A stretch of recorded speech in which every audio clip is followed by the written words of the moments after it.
Chapitre 4. Clément et Arthur se trouvaient dans un parc. La journée était ensoleillée, mais le vent soufflait. De nombreux garçons plus âgés faisaient voler de grands et magnifiques cerfs-volants à longue queue de toutes les couleurs de l'arc-en-ciel. Arthur soupira. Un jour, j'aurai un grand cerf-volant, je gagnerai un concours et je deviendrai célèbre. Personne ne sait vraiment qui je suis. Clément se rappela ce que ses parents lui avaient dit.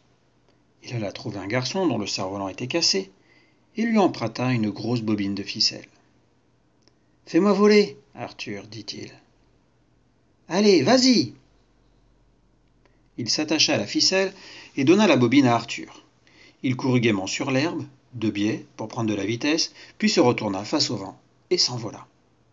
Haut, haut, très haut, Clément était devenu un cerf-volant. Il savait se diriger grâce au vent. Et s'il voulait monter, il se mettait face au vent. Et s'il voulait accélérer, il lui tournait le dos.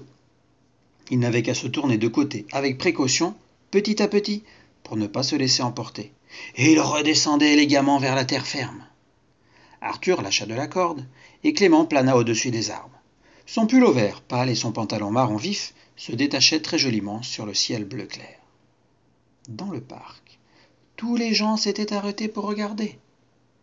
Clément savait parfaitement descendre en piqué, à droite, puis à gauche. Il étendait les bras, fonçait vers le sod comme une fusée, et remontait vers le soleil. Il tournait, virait, traçant des huit, des croix et une étoile dans le ciel. Personne n'avait jamais volé comme Clément Lambe vola ce jour-là.